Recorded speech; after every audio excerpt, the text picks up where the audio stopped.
Like, I don't care if we never do this again. Just one time I want to go camping. So I booked a backcountry site and, I forced my entire family to go with me, and we didn't have any of the right gear. We carried a cooler up to like an 8 kilometer hike one way, and it was just like my dad carrying the cooler and my mom like struggling, and those were some of the best memories that I've had in my life. It was so fun. Like, a lot more people aren't allowed outside or don't go outside, and in turn aren't allowed to connect to their roots, which, a lot of like traditional communities were, very in tune with nature, including our own societies that we live in, where it's like, we're always running, but we don't know where we're running to, or like, what we're running from. We're constantly on the move and like constantly living this hustle culture, and like we forget to slow down. And I think just putting in that meditation practice of being mindful and like being in tune and like knowing what we want is really important. Like, a lot of times we just follow the societal norms, and like, we'll continue like going from one task to another, but we forget to really ask ourselves if this is even working for us, and like reflecting on that. Hello, everybody, and welcome to EcoSikhUK's UK's dialogue, where we invite guests who are inspiring the community to share their stories. Today, I have the pleasure of talking to Ramnik Kaur. How are you doing, Ramnik? I'm good. How are you? Oh, I'm doing very well, thank you, in sunny Scotland. And you're from? I'm from Edmonton, Alberta. So, for those of you who don't know, Ramnik Kaur has connected to the outdoors with her community over in Canada, clicking beautiful pictures with her Canon and inspiring over 21,000 people on Instagram with her adventures and horse Geru.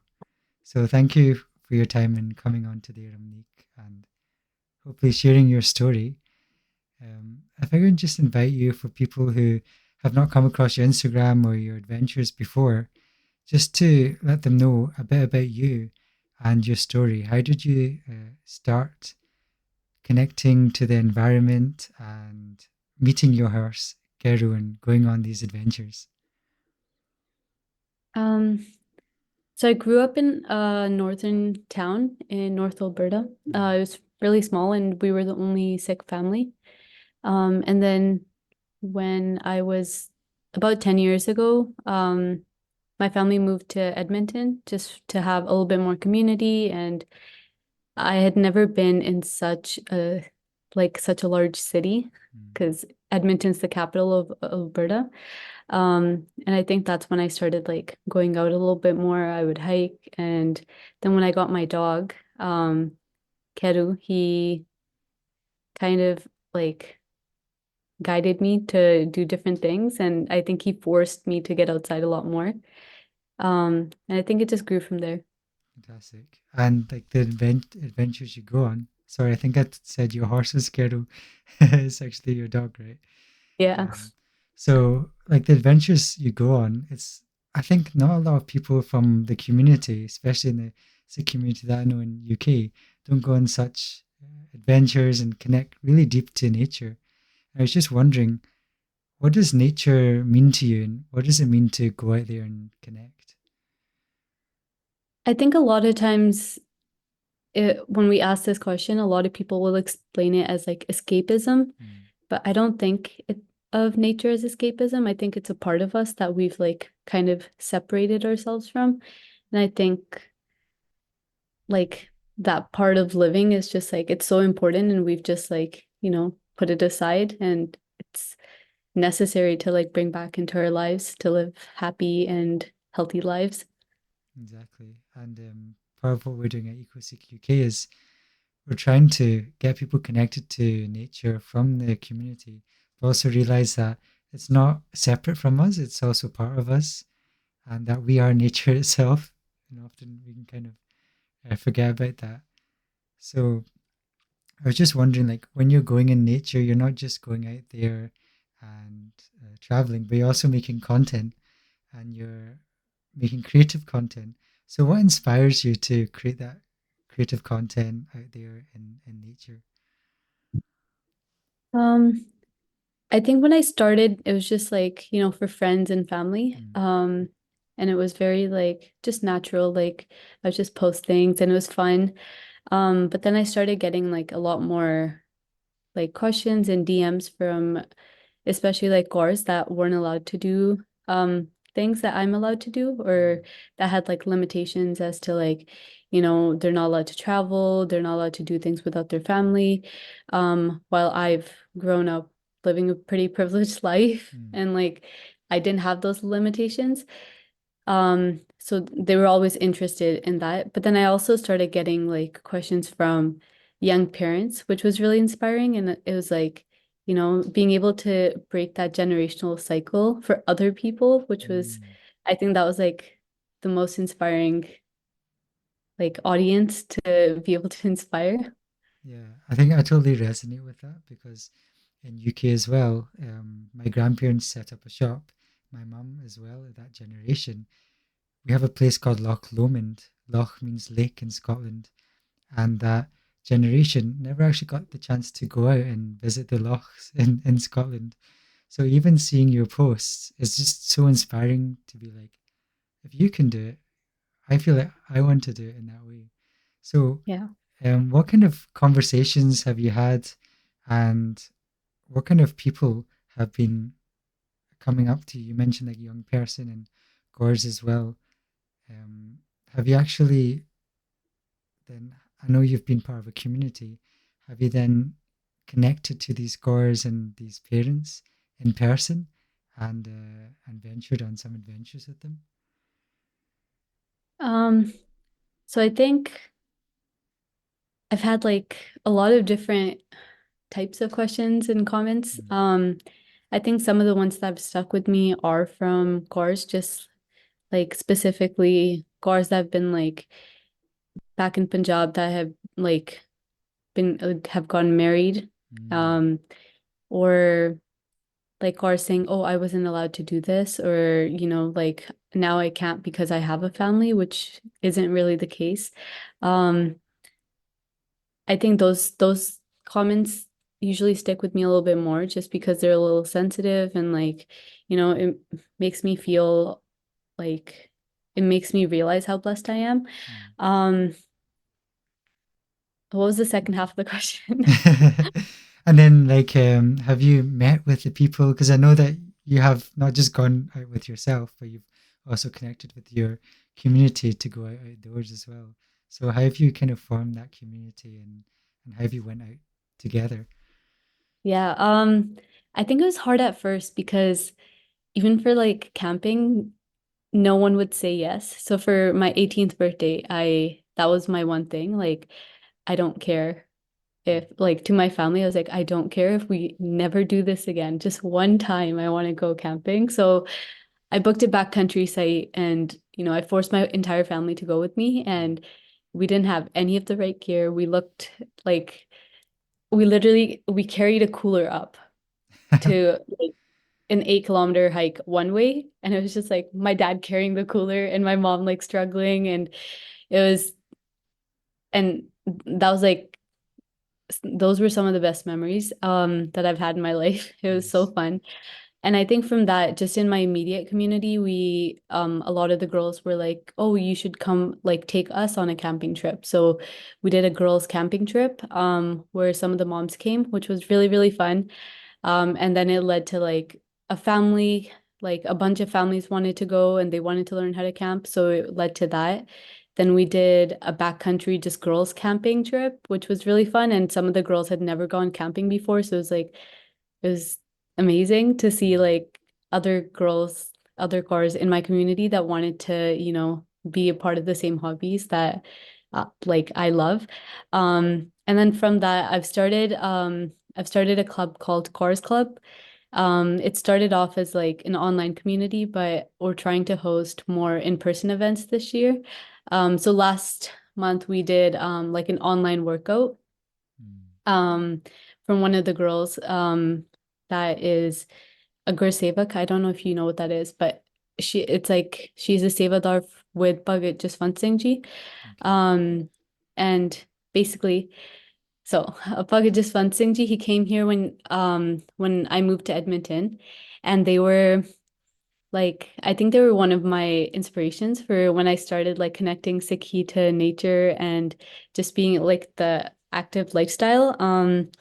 So they came and they were like, it doesn't matter what you're doing, like you have to eat healthy, you have to go outside, you have to always like, regardless of what you're doing, you have to always do bhakti and like Simran. Mm, And they were like a living, like whenever you saw them, they would always be like doing something. And it was really nice because I didn't have anyone in my community that was like, trying to like go outside and move their body. And like they were, I remember them being really old, and they're pretty old now too, but they would like just physically like work out. And like it was crazy because I didn't have even my parents, like they don't work out. So it was like nice to see that. mm, So we had a workout with one of the Sevadars, and this month we're doing hikes in two places, and we already have a lot of course signed up that I don't know who they are, so that will be really exciting. amazing. And I think we're trying to host a camping trip soon. Yeah, just a bunch of things. And I really do think that sometimes creating opportunities Mm, instead of just inspiring is really important, just because sometimes those are barriers that a lot of gores aren't willing to like, break. mm, Um, absolutely. And you did yeah. like a lot there. Like, thank you for sharing all of that because it might seem like like a nice story, but there's a lot in there. The first trip that you took with your family, that really ignition of like, I don't care, you're coming with me almost. And I'm just wondering what sparked that attitude in you? What sparked that fire or that initial inspiration to just get up and get going? Because a lot of people might be feeling that deep and down, but they're actually not acting this. So what caused you to get into gear? Um, I think when I was younger, I used to like watch, I was obsessed with like National Geographic and like adventure shows.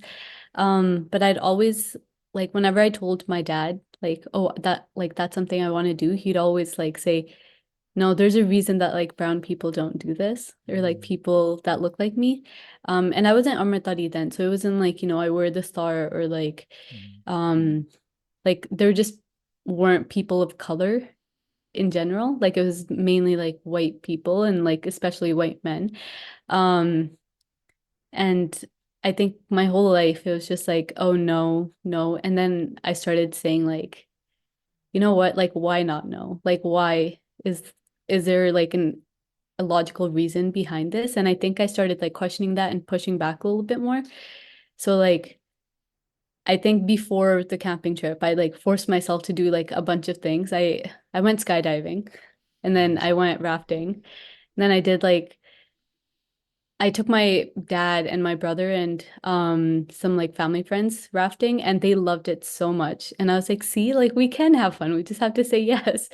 And I think from that I was like, I have to try it at least just to see if I like it. Like I can't like we have to stop saying no before we try it, kind Absolutely. of. And I And I think think that's where it came from. Yeah. amazing. And I think like you just touched on, like you're now having the star, and of course we are brown, we are brown people. Of course, we look upon everybody as one, but it can also be helpful just to call out that stereotype that exists. Because when we do that and we break those barriers, it inspires people to get up and connect to the nature. So from these people that you've talked to, the Gors in Punjab, um, what what was it about their lifestyle that was maybe perhaps, if you could speak into this, that was perhaps not traditionally allowing them to connect to nature? And what was it that they saw in you that maybe sparked the ignition inside them? I think so when my mom was younger, she used to talk about like being able to like, go to the farm and do all these things. But I think like the conditions of Punjab have changed, like politically and just like safety wise, that a lot of girls are like their free time is usually in large groups or like, doing things that are like societally normal. So like I remember my cousins, they're from Punjab and they just moved here. Like their fun time would be like, oh, going to go get like something from the store Mm. just to like drive their little like scooters. That would be their fun time. And like the rest of the time they would be inside the house. So when they saw me doing things, I remember them saying like, oh, like that means we can too, because your parents, like, like my mom's older than my mussy. So Mm. they'd be like, oh, you're like, if your mom says yes, then we can do it too. Which was really cute. But I think like it doesn't transfer over to all families just because not all families understand the value of going to into the nature. So for a lot of families, it's like, oh, why do you want to go there? Why do you want to do that? Right? Like it doesn't make sense. Um, but also like I think for a lot of us, like even in places like Canada and the UK, like a lot of times hanging out with people is like, oh, do you want to watch a movie?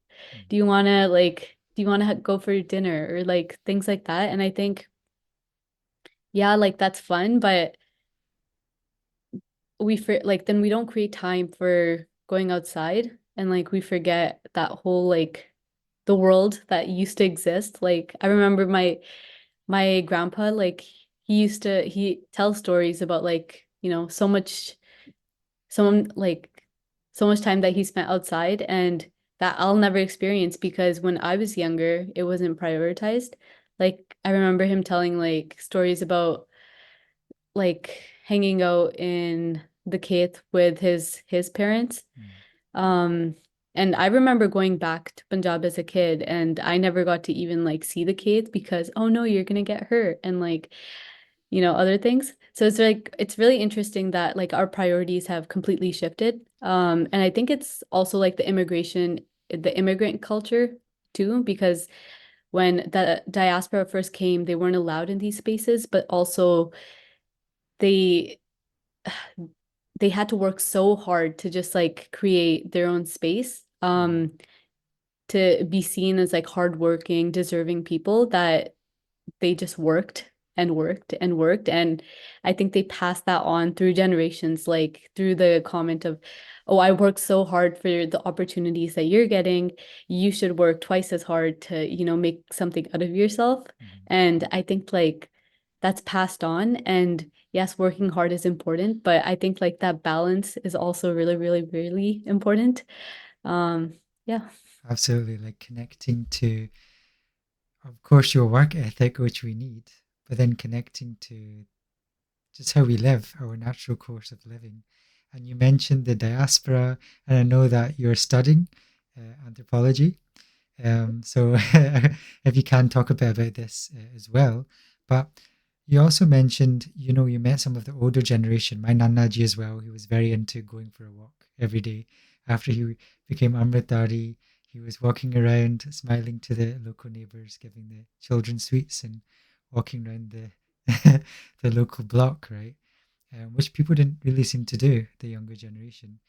But then we also have this, like you mentioned, this brown people or more Punjabi or diaspora element.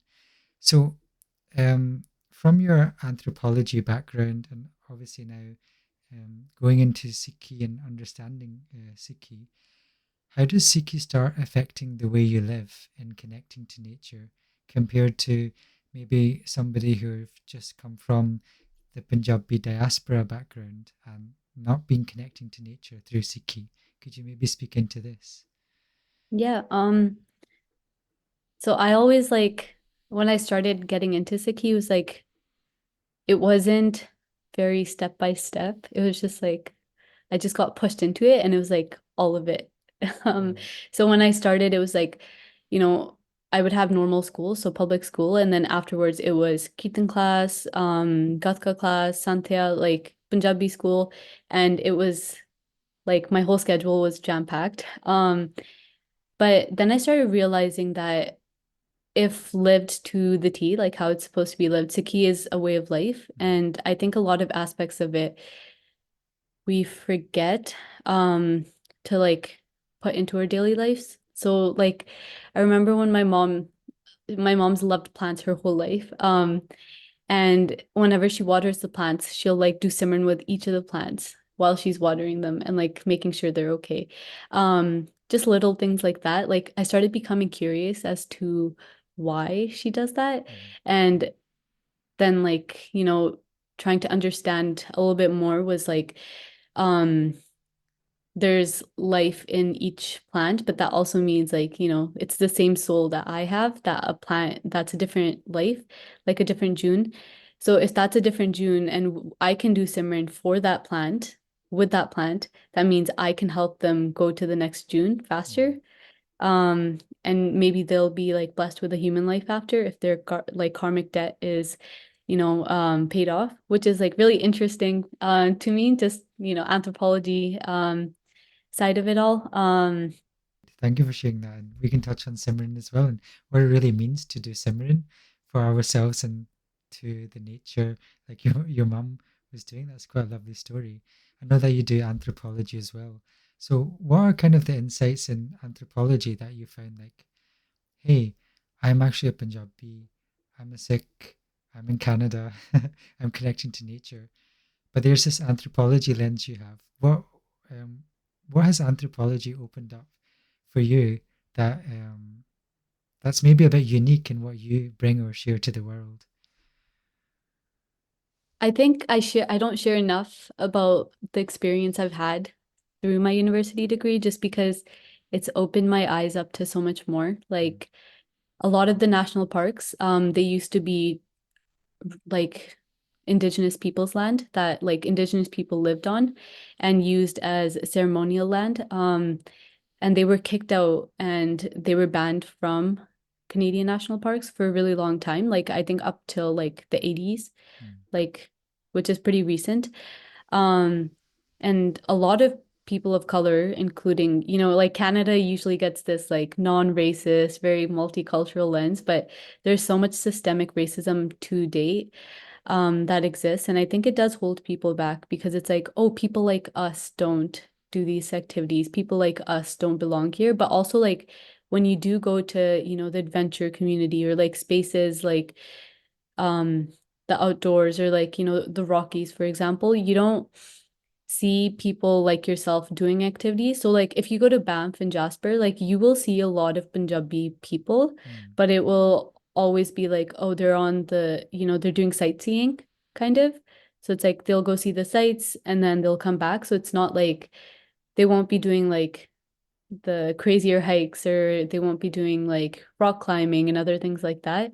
Um, so I think like there is a disconnect in that, like just being able to understand that it isn't just us that have gone through this and like a lot of communities go through this. I think it's really important, but also the fact that a lot of other communities have started putting in the effort of, going back to nature and like, and I don't like I've a couple Muslim friends and they have like, Muslim hiking groups and like they have like just a very well-developed community in mm. that sense. And I feel like that's something that we're lacking as a community because, you know, if we rely on one person to like post about things, then it's like it's a lot harder for that to be sustainable. I don't know. Absolutely. And I think like it's really nice that you shared that anthropology lens. Also, you not opening up just to the Punjabi community, but the local indigenous community in Canada. Because when we connect to our nature, just like when we're our ancestors or a few generations ago were in Punjab, that connects us to our culture, that connects us almost to the spirit of the land.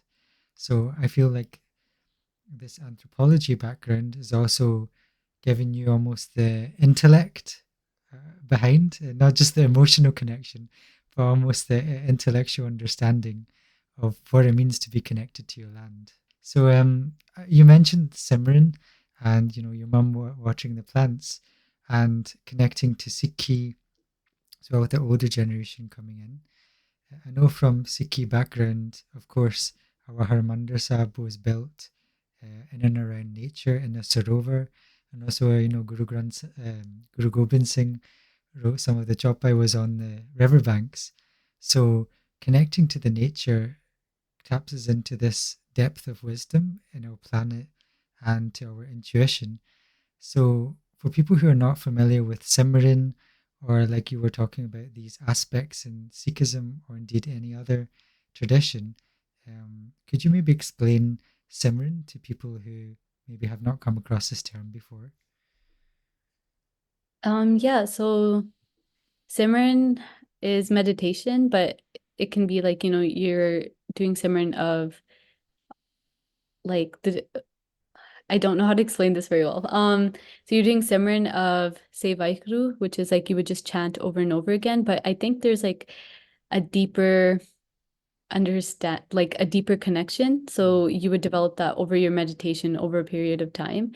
So for me, I think when I go into nature, sometimes a lot of times I'm not doing Simran of like, Vaheguru, but I will sing like phrases from Guru Granth Sahib Ji over and over again. So it will be like, panktiyan that are like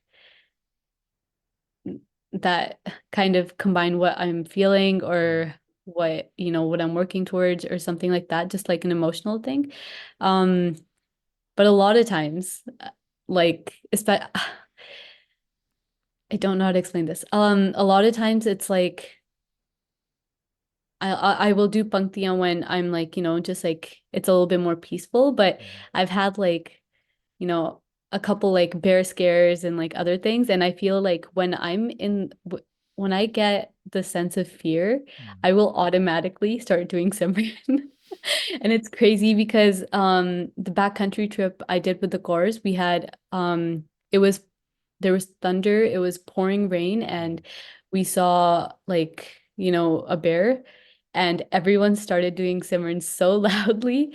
And I think like you're supposed to be really loud when there's bears near us, just so mm. they're aware. But I think that was like it was so automatic. And I think that just means like, if that's where you go when you're faced with a fear, that's like, what you should lean into a little bit more and like make sure you have the meditation side um in tune. Yeah. Yeah, no, that's just such an amazing story. And like there's bears in Canada, I often forget because in Scotland we're fairly safe from that. But having that panktiya, having that ras almost that flavor from Gurbani, actually not just in the four walls of our house, but we're connecting to our dharti or the earth and the planet Earth. So when you're connecting to these panktiya, as you say, or this wisdom of Gurbani, could you maybe share how that in Sikhi, because I know in Sikhi there's a lot of metaphors of nature. The way the Guru's writing is also using the nature in a way to reflect back to us. So could you maybe share what you found connecting to nature, being out there, and then also going deeper into Sikhi, if there's any reflections that you've learned as you're going more on your travels?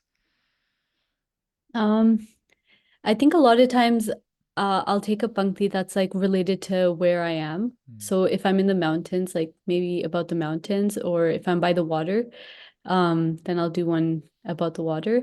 And I think it just like allows you to slow down and be a little bit in the moment and connect to not only the nature, but see that like, the creator is in everything and everywhere. Um, and I think it's really important because it helps you recognize that, that could have been you in a past life, or mm, that also like I think it helps you recognize that every single soul that you come across, you've known from a past life. And I think that's really cool because it's like, I have these plants in my house because I know them from a past life and they're here to pay off their karmic debt. I think that's a really interesting way to look at it. Yeah. yeah, and it's a Is whole that perspective shift, right? Because like yeah. when we're in our house, we're not really interacting with any living being. But when we're outside, we're surrounded by all these living beings. Like as you say, they contain a jyot, they contain a light, and so we're Yeah. connecting in that way. And so I totally relate to that as well when I'm in nature. That slowing down aspect. And Gurbani talks a lot about the mind, and slowing down. So I'm just wondering, a lot of people are nowadays on their phones or they're feeling, why should I go out to nature? What is it about nature that slows us down? What and what does it give you to slow down?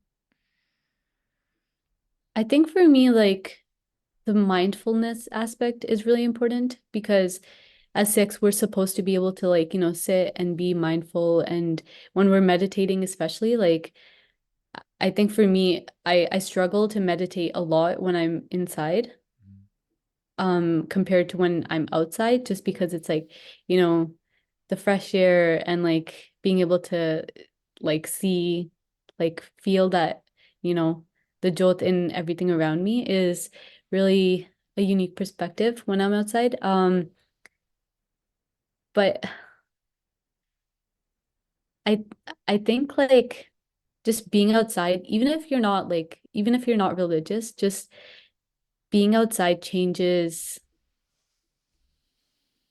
First of all, it's really important, like being outside and like pushing other people to go outside because from like the environmental aspect, it's like um the more people that go outside, the more people will care about the mm, outdoors and in turn like, we'll have a more eco-friendly living society which is, a dream.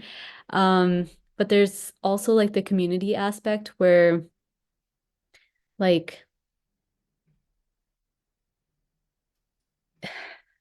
like I don't know how to explain this, but colonialism lives on through our daily lives, I mm, feel like. And when we take steps to like go against it in some way, we're like dismantling the structure that's already been built. So I think for like Canada, a lot of times, we're seen as like, non-racist and mm, like a very multicultural society, but a lot of times there's so much structural systemic racism that it goes unseen.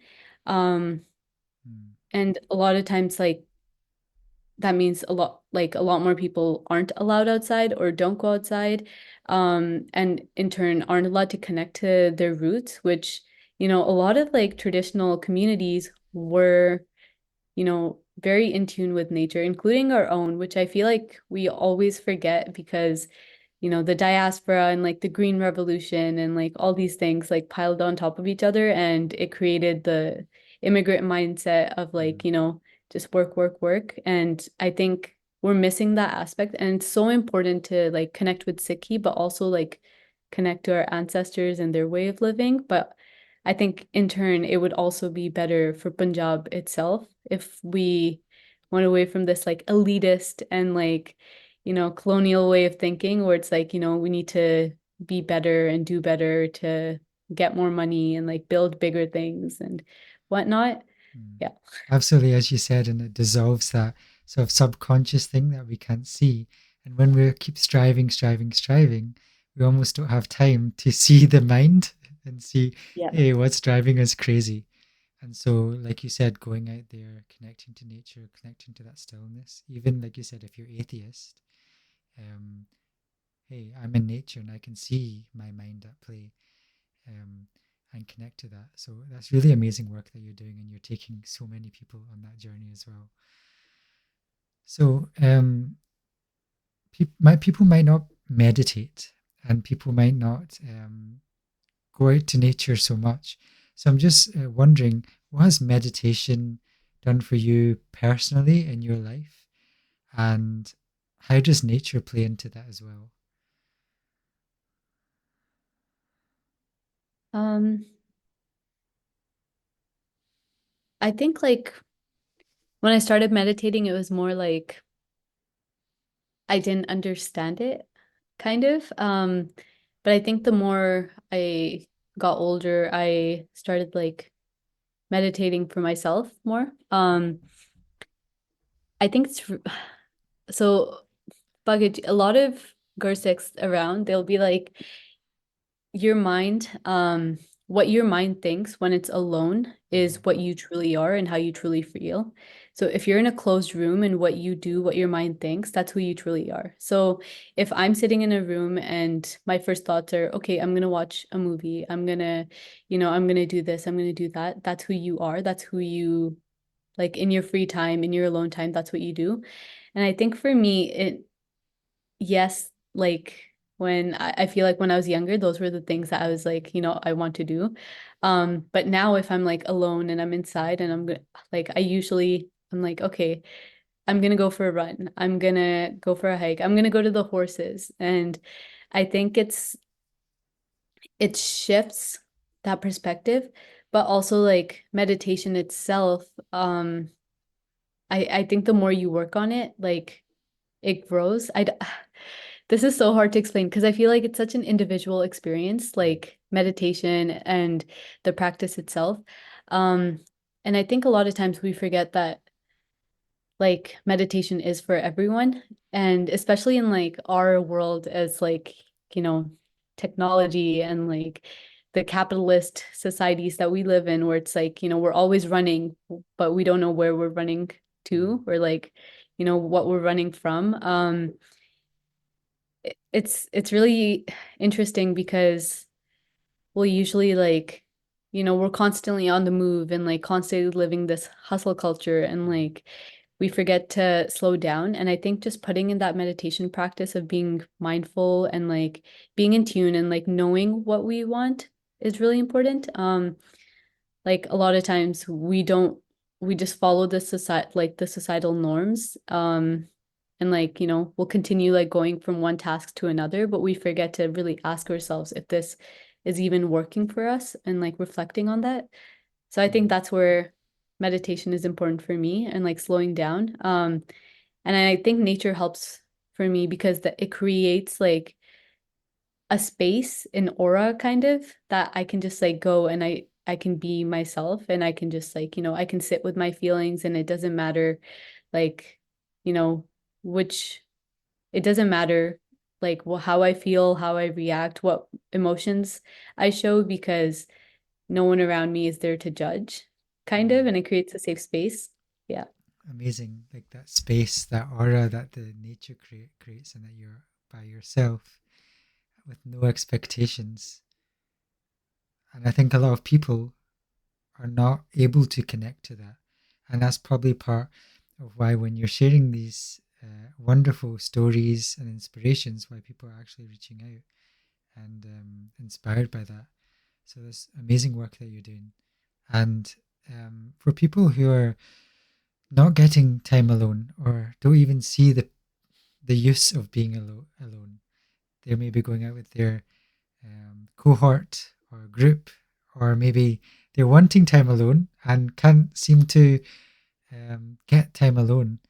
What does alone time give for you? What does that space really give somebody? I think in Sikhis, like Sangat is so, Sangat is very important. Mm. So the people that you're around, like the quote, like show me your five closest friends and I will show you your future. Like I think that's very true when you think of like a Sikhi perspective. But I think it's so much more important to be able to step aside and make your own conclusions and understand in your own way, because if Sikhi is a way of life, then it's also very individualistic. Like Mm. it's very personalized. So how I feel about something might not be how you feel about something, but sometimes like, so I feel like I used to hang out in bigger groups when I was in my teen years a lot more. And I think I would adopt a lot of the perspectives that others had around me without even like, being able to think about things myself, or like, even like reflecting or like seeing if I even agreed. I would just adopt other people's perspectives. The more I started being comfortable with going out alone because of my dog. Mm. I think there is a shift because in a lot of times, going outside alone isn't like, it's not seen as fun and like exciting, or compared to like, going with a bunch of friends. Um, but I think when I started going, it also became a way for me to do more things, just in terms of like a lot of my friends were in school, or like they were working and they had different priorities. Um, which my priority, I think, from at least a couple of years was to like, go outside. And I remember even like during the COVID era, there was a time where we were allowed to like we were allowed to hike and Mm. like enjoy the outdoor spaces, but we weren't allowed to be inside anywhere. So I would drive like 4 hours to the mountains, and you weren't allowed to book a hotel or camp. So I would drive 4 hours with my dog and I would go hike and then I would come back the same day. And none of my friends wanted to do that. And I was like, you know what? It's okay. I'll do it myself. Um, and I think I wouldn't have had the courage to say yes to a lot of the things that I have been able to do just because I would have relied so much on a community and like I would have been afraid to build community wherever I go a little bit more. Mm. Um, so I think like being alone is honestly so important because no one in your life is as permanent as you are. And I Right. think for me that like, yeah, I love being alone. I think it's like it's amazing. Yeah, and that courage, that independence, it really resonates because it's almost as if you have to have a sort of bravery to do that as well, to question, why am I here? Why am I doing this? And then to actually follow your intuition or follow your instinct. Um, and so I was just wondering, for people who don't have that, what's causing our disconnect? Because part of me feels like I also go out alone and I like to go to the Scottish Highlands. But I find like the disconnect from outside is also the disconnect inside. As soon as I start to connect inside more, then suddenly I wants to go out and explore. So, what is it that do you feel is currently disconnecting people, and how do you think they can bring about this reconnection? Um, this is such a multi-layered question. I think Yeah. we used to a lot of times we find it really easy to blame it on like technology and like the modern world and like things like that. But I think it goes back to like for the Punjabi community, I think it does go back to Punjab and like, colonialism and elitism and all these values that we've prioritized. And I think from that we need to create a shift in our mindset. Mhm. Um, just because like I think a lot of it is in our head. Like a lot of this disconnect is just inside, and we haven't done the inside work to be able to see ourselves in these spaces. And I think that was like where my family and I did not see eye to eye when I was like, I am going to go do all these things. And it's okay if if we can't see eye to eye. If it's okay if, you don't feel like I grew up hearing, no, like we don't do that. We don't do that, right? But it's like it's okay if we don't do these things. I Yeah. am going to go try them. And I think that mindset shift is really important because we're stuck in like this, like in these boxes that like colonialism like put us in, and there's no way out, and we're just like, circling inside these boxes, and there has to be a time where we like break free. And I think like the idea of like we've gotten rid of colonialism and like a colonialist power is like for Canada it isn't the case, but for Punjab at least that is Mm. the case. But I think we forget like the power of the West and like those ideals of like working hard and like going abroad, and like those are still like very powerful Mhm. in those communities. Um, and I think being able to create space for that mindset shift and like prioritizing like personal health and like mental health and like self-care is not seen, not prioritized in Punjabi culture to the Mm. extent of like I feel like even as it used to be before, because there was um space to slow down and like live a little in the past, and now it's just like a lot of emphasis on like working hard and like making sure you show everyone around you that you deserve the opportunities that you're getting, kind Yeah. of. And there's this comparison almost, and like you Yeah. said, imperial, because often we think of, oh, there's a structure that puts this in place, or there's a certain person, but it can actually be a thought form, like you were saying. So going out there and connecting, and sometimes we feel like there's no escape when we wake up in the morning and our mind is going. But then, like you said, the way out is kind of in.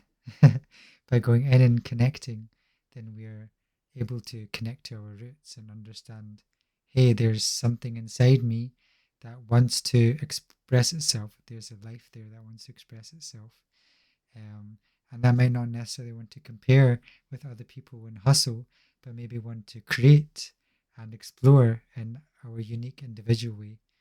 Um, and so that leads nicely onto, I know that you've got your trusty Canon camera and you're taking very nice pictures, and also you write really good depth of inspirational comments underneath your Instagram captions. That's really from the soul and really from the heart. That I feel that you don't get that level of depth unless you've spent the time alone and connected to that nature. So I'm just wondering, what's inspired you to write in that way? And what is it about storytelling and capturing nature that inspires you to do that? Um, I think it's so important to take up space in like not in media, but like in storytelling, Mm, if that makes sense, because a lot of times our stories aren't, as people of color, as minorities, our stories aren't seen, our stories don't take up space, our stories aren't, they aren't seen by other minorities even. So I think like that's where the inspiration factor comes in. It isn't even about like going out of your way to inspire, but it's just taking up space and making sure other people know that you are here. And I think like inspiration and inspiring others just comes with it, where it's like, oh, she can do it. Wait, I can do it too. I'm gonna go try. And I think I didn't have that growing up. So when I used to watch like Nat Geo, I used to be so bummed out that there was no one that looked like me, and my parents would be like, no, there's a reason for that. And I think now that my parents are like, they're a little bit more comfortable with the idea. They're like, yeah, like this makes sense. It makes sense, right? And all of my relatives, they're all, you know, in some way they do prioritize going outside and like adventuring or trying new things now, which is really, really interesting to me because a couple of years ago they would not have, they would have been so confused. And I think just storytelling in general is really important because it offers a perspective that wasn't there before. And I think like from the anthropology side, I've gotten to like shift my own perspective a little bit more, where it's like, I need to create myself to fit into the adventure community, or I need to have perspectives that are similar just in order to, you know, be able to understand or like be able to coexist with people that are already in these spaces, where as of now I'm like, you know what, it doesn't matter what their perspectives are, I'm allowed to have my own take on things, and I'm allowed to share my ideals and share what I feel, because I know there's people out there that feel a similar way, and I love that perspective because it's allowed me to shift. And I think even with like the spaces I go to and like the things, I feel so much more comfortable saying no or saying yes mm, to, what I'm doing. Like a lot of times in the adventure community, like alcoholism is such a big thing. So a lot of spaces like events that brands will host, it will always be surrounding alcohol. So like for me, that's like no, but now I won't be like, oh no, I'm not free, I'm busy, whatever. I will say no, and then I will explain my perspective just so they're aware. Because if I feel like a lot of times we say no and then we make up an excuse of like, mm. this, like, I feel like we try to conform, and I think I'm over that.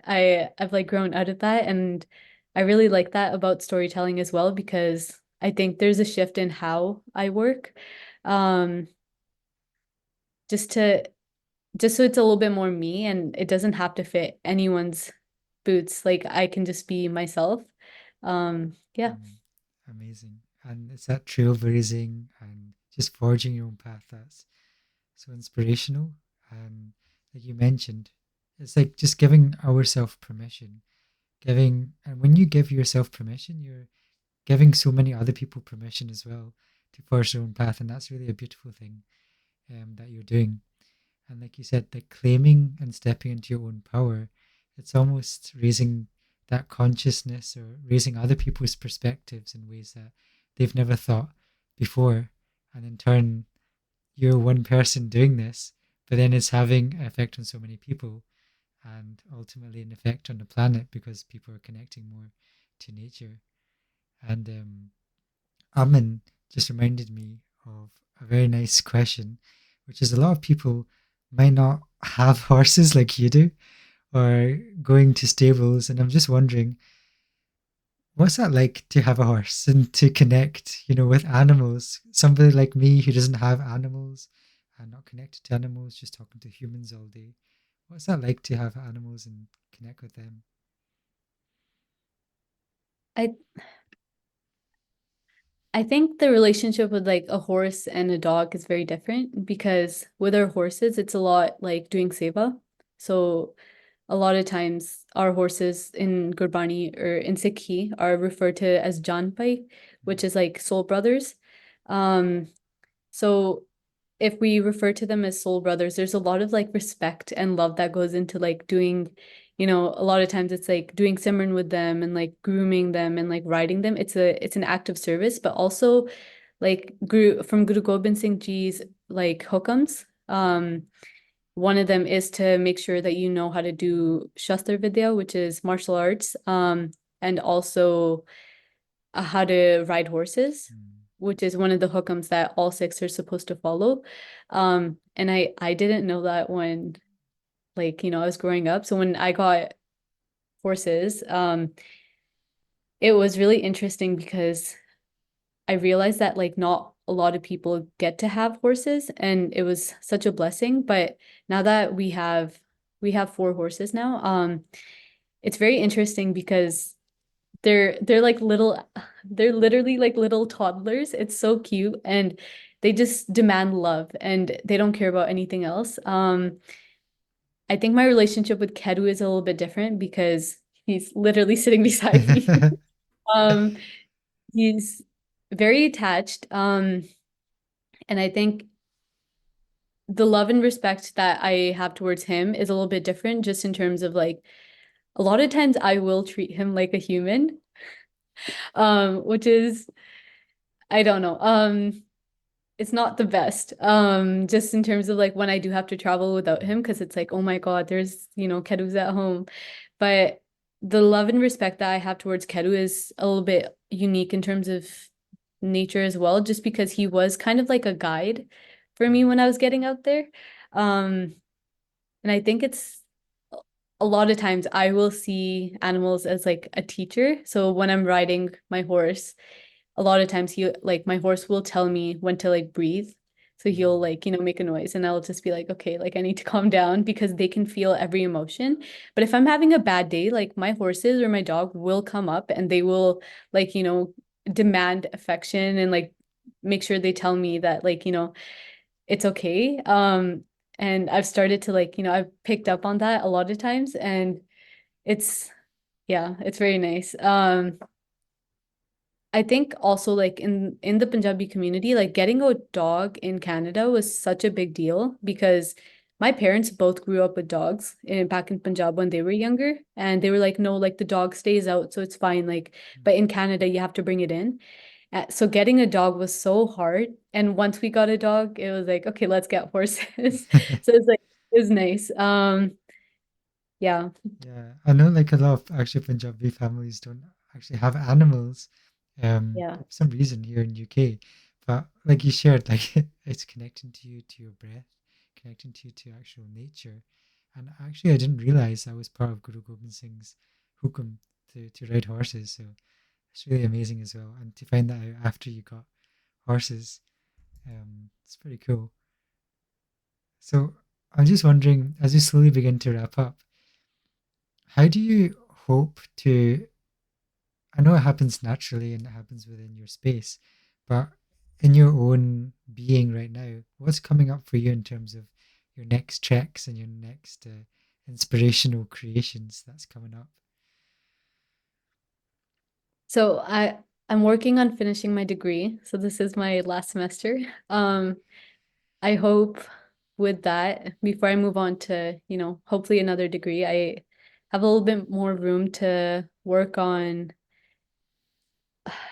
like getting outside a little bit more, just in terms of like this degree has been so course heavy recently Mm, that I haven't had time to make space in my schedule for like, going to the mountains or like slowing down a little bit more in that sense. But I also want to work on course club a lot more, just because of the feedback that we have gotten. I also really like one of my bucket list things right now is to do the Hemkund Sahib Yatra mm, in Punjab because I've gone to almost like I have Patna Sahib and Hemkund Sahib left. And those are two Gurdwara Sahibs that I really want to go to. Um, but for Hemkund Sahib, you have to go in the summer. So I'm like trying to prep my body and like hopefully we'll see if I can make it out this summer. But that's something that's on my bucket list. And one day I hope to do like, a course like yatra, and that'd be so cool for like to do like a course yatra of like all the girls from here or like, anyone that wants to join. I think that's like really high up on my bucket list. yeah, that sounds amazing. I'm sure there's many cores around the world, even in India, who'd love to join you. And for those of you who are not familiar with Hemkund Sahib, that's actually right in the north of India, in a mountainous region. So it is quite the journey and quite the trek, but amazingly beautiful that I've seen on the pictures. So and you're doing such a good job of inspiring other people just through your storytelling, through your journeys, through your pictures and videos. I'm just wondering if you'd like to share anything else with the viewers. At EcoSikhUK, we're not just trying to inspire people in UK. We're trying to inspire people around the world, especially people at Sikh communities. Not just in the Gurdwara to do recyclable things, not just to create wildlife corridors, but actually just connect to nature, connect to themselves. So, is there anything else that you just like to share with people listening? Yeah, I think a lot of times we think of like the past as, as old fashioned and like things that we need to move away from. But in terms of like actual living, I think a lot of the values that our ancestors had were things that like we need to bring into our lives today. Like you said about like recyclables and such, like everything in the past was, farmer to table and like even in Darbar Sahib with them serving like up to 600,000 people a day, they still use towels and like they use reusable utensils and things like that. I think we've moved away from that a lot, Hmm. especially in like the Gurdwara environment and like in Punjabi households. Um, but I think like that mindset shift comes from within. So there's only so much that you can consume from outside, and like if you don't have the power to shift inside, if you don't give yourself space and have like take a have the energy to, be able to shift from inside, there isn't anything else that's going to, help or like if we don't shift from inside, and it's not like ourselves, there's so many like factors that do come into play.